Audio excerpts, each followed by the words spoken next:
Say hello to the latest Renault Captur. Now I know what you're thinking, another small SUV. Yeah, but truth be told, more of us are buying cars like this than ever before. Now the first Renault Captur, along with the Nissan Juke, helped make the crossover so popular. Now there's loads to choose from.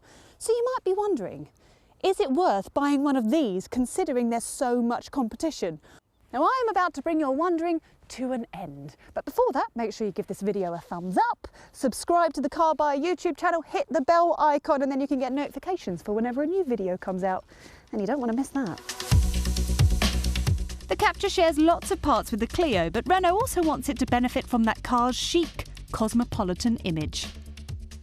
Understandable, given that many people buy cars in this class based on what they like the look of most. The designers have done a pretty good job. The Captur is leaner and sharper than before, and the new front and rear LED lights help really modernise the look of the car. The flame red paint, black contrasting roof and 18-inch alloy wheels don't come as standard on the entry-level model, but they show how smart the Captur can look if the old voom is still your thing. And while we're thinking of voom and Thierry Henry and Gallic flair, I thought I'd bring you straight in here into what is a pretty cool interior. Now admittedly, it's not as stylish as the Peugeot 2008, but it's not far behind. I really like the overall look. The style of the dash is very nice, and the little touches like the knurled effect that you get on the knobs and on the indicator sticks. And on this S Edition model, you've got a nice leather steering wheel, soft materials where there would have been scratchy plastic in some of the old models of the Renault Captur. And this touchscreen, the infotainment system, is really nice. More importantly, so easy to use. You've got Android Auto, Apple CarPlay, and it's definitely one of the best systems for plugging your phone in and just driving off straight away. The touchscreen is really responsive and intuitive. It's a crisp, clear screen.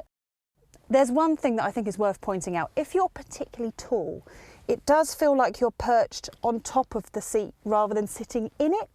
So it's worth checking that you're happy with the driving position before signing on the dotted line. The Captur is also good value for money, both in terms of prices and the standard equipment included. There are 3 trim levels, starting with the entry-level Play. This version comes with cruise control, full LED headlights, climate control, a 7-inch touchscreen infotainment system with Apple CarPlay and Android Auto, black and grey cloth upholstery, and a hands-free keycard.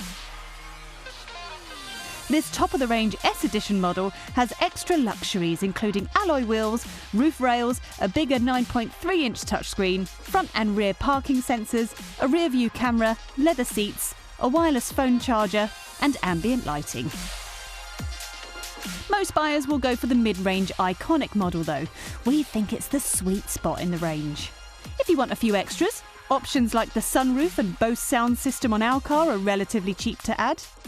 So it's worth checking how much they are before moving up to this flashy S Edition trim. Now similar to the Skoda Kamiq, the Renault Captur has a very nice trick up its sleeve. The rear bench can be slid backwards and forwards so that you can prioritise boot space or prioritise legroom, depends on what you're using the car for. So it can move 160 millimetres in total, which allows an extra 100 litres of boot space. So with the bench fully forward, you've got 536 litres of boot space, which makes it one of the biggest boots in its class.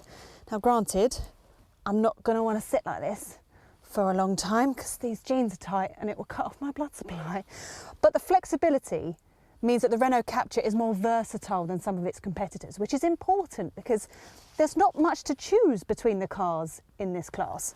Now with the bench all the way back, lovely, you've got over 400 litres of boot space, lots of legroom for me, lots of headroom for me, and it definitely feels more spacious than the new Nissan Juke. Also, the seats can fold down 60-40, so if you've got something awkward in the boot and you also need someone sat in the back, you can do that as well. Well, now that's the interior covered. What's it like to drive? Well, over to you, Nicola sat in the front seat. Why, thank you, Nicola in the back seat. I'll take it from here.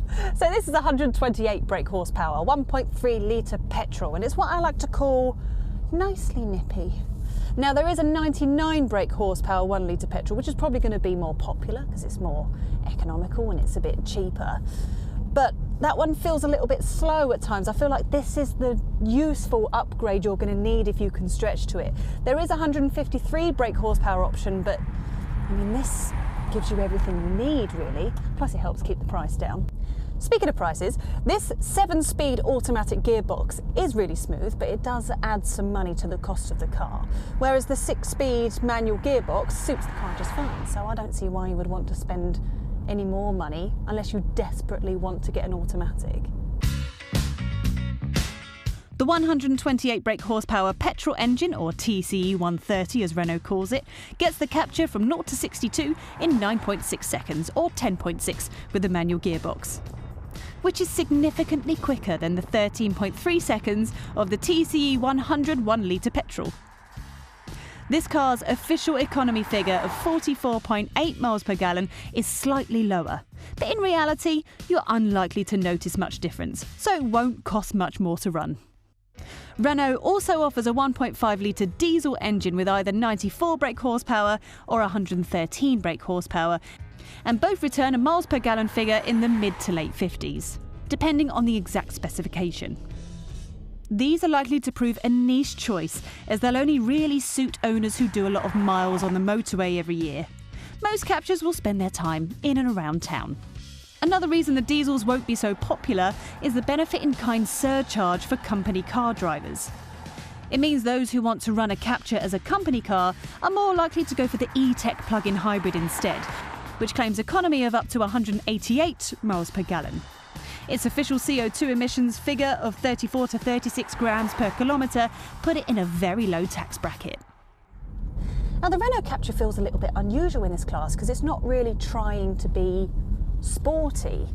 So the suspension feels noticeably softer than it does in, say, the Ford Puma. Yes, the Ford Puma is a better car to drive, but this is more comfortable and relaxing.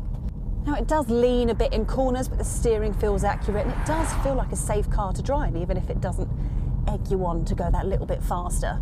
And let's be honest, most people that are going to be buying a Renault Captur aren't going to buy one to take to a track day. At least, I hope they're not. Otherwise, this part of the review will be very disappointing. It's deal makers and deal breakers time. The ability to create more boot space adds to the car's practicality. While so many small crossovers want to be sporty, the Captur focuses on comfort. The Captur is one of the smallest cars available as a PHEV.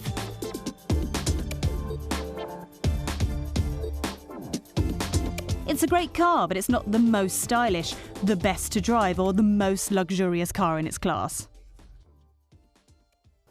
Arguably the best thing about the Renault Captur is that it's a great all-rounder. It's hard to think of one thing to go raving mad about, whereas there's lots of little things that it does really well. It's well equipped, it's practical, it's cheap to run, it's stylish, and what's really nice is that there's at least one of the Super Mini base crossovers that's been engineered to be comfortable and relaxing rather than particularly sporty. So where it does impress across the board, it's also great value for money, and that includes the options that are normally pretty expensive.